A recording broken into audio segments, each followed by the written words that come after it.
आज के वीडियो के माध्यम से हम पढ़ने वाले हैं अर्थ के आधार पर वाक्य भेद। अर्थ के आधार पर वाक्य भेद जानने से पहले हमें वाक्य भेद के बारे में समझना होगा। वाक्य कर्ता, कर्म और क्रिया को मिलाकर के जो बनता है वो हमारा वाक्य होता है, जिसके माध्यम से किसी के द्वारा किए गए कार्य का पता चलता है। वाक्य भेद मूलतः दो प्रकार के होते हैं। प्रथम अर्थ के आधार पे, दूसरा रचना के आधार पे। रचना के आधार पर वाक्य 3 प्रकार के होते हैं और अर्थ के आधार पर वाक्य 8 प्रकार के होते हैं। तो आज जिस वीडियो के माध्यम से हम चर्चा करने वाले हैं, अर्थ के आधार पर वाक्यों की चर्चा करने वाले हैं। तो आइए शुरू करते हैं।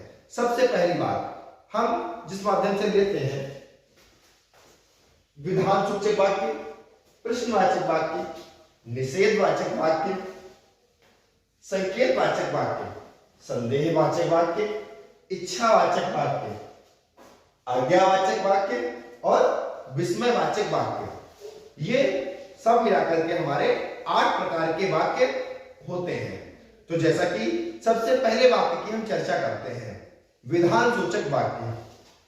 विधानसूचक वाक्य, विधानवाचक वाक्य या सरल वाक्य भी इसको हम कहते हैं। जैसे कि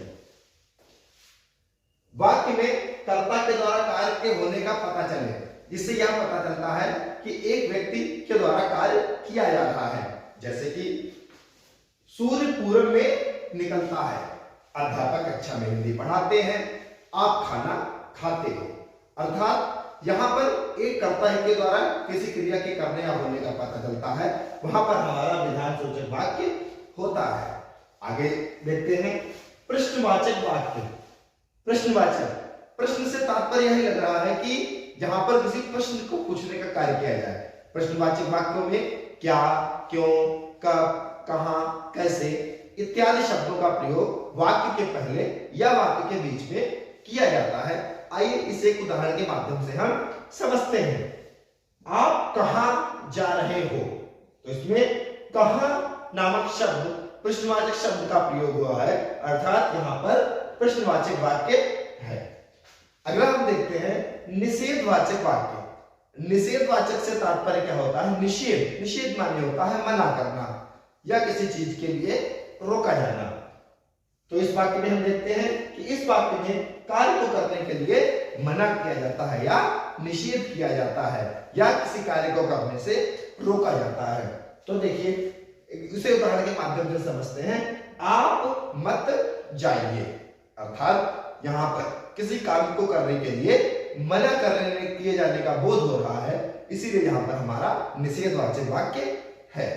अगला हम देखते हैं संकेतवाचक वाक्य। संकेत, संकेत से तात्पर्य होता है किसी की ओर इशारा करना या किसी की ओर कुछ बात बताना।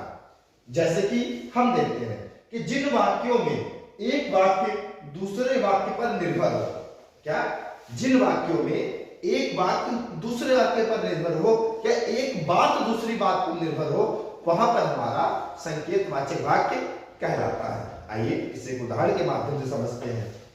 यदि परिश्रम करोगे तो सफल हो जाओगे। तो यहां पर पहली बात कौन सी की जा रही है? परिश्रम करने की। उस पर आश्रित क्या है? सफल होना। अर्थात किसी का सफल होना उसके परिश्रम करने पर आधारित है। तात्पर्य यह है कि यहां पर संकेतवाचक वाक्य होगा। अगला हम देखते हैं संदेहवाचक वाक्य। संदेह से तात्पर्य होता है किसी चीज के विषय में डाउट होना, किसी चीज के विषय में किसी शंका का होना, वहां पर संदेह कहलाता है। जैसे कि इसे एक हम उदाहरण के माध्यम से समझते हैं कि आज शायद वर्षा होगी। तात्पर्य क्या है कि वर्षा होगी या नहीं होगी। इस बात में कोई भी सत्यापन नहीं है, मतलब कोई निश्चित नहीं कि वर्षा हो भी सकती है या नहीं हो सकती है। शायद अध्यापक आज हिंदी पढ़ाएंगे, शायद हम बाजार जाएंगे। लगभग 40 लोग थे, तो इनमें क्या है? इन बातों से हमारा संदेह होने का प्रकट हो रहा है, अर्थात यहाँ पर कौन सा वाक्य है? संदेहवाचक वाक्य है।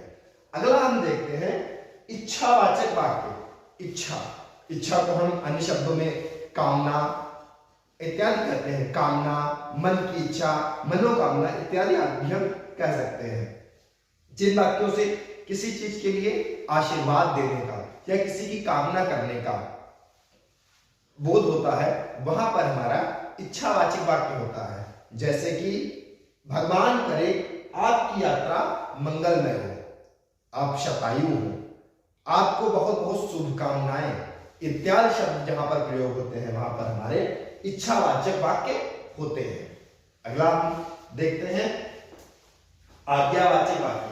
आज्ञा, आज्ञा से तात्पर्य किसी को कुछ निर्देश इत्यादि देना होता है। जैसे कि हम देखते हैं कक्षा में तुरंत जाइए, कक्षा में तुरंत जाइए, तो इसमें क्या हो रहा है, इस वाक्य में आज्ञा देने का कार्य किया जा रहा है, अर्थात यहां पर आज्ञावाचक वाक्य है। और अंत में हम चर्चा करते हैं विस्मयवाचक, विस्मय सूचक वाक्य की।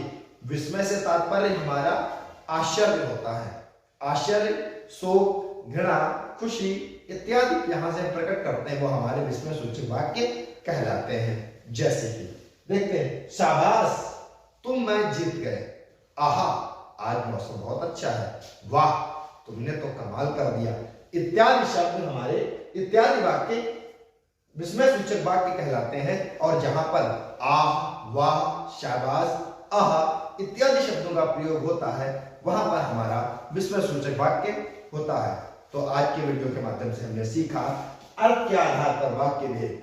लेट्स रिकॉल वन टाइम कि हमने क्या सीखा कि अर्थ के आधार पर वाक्य 8 प्रकार का होता है, जिनमें सरल वाक्य, प्रश्नवाचक वाक्य, निषेधवाचक वाक्य, इच्छावाचक वाक्य, संदेहवाचक वाक्य, संकेतवाचक वाक्य, विस्मयवाचक वाक्य इत्यादि वाक्य होते हैं। धन्यवाद।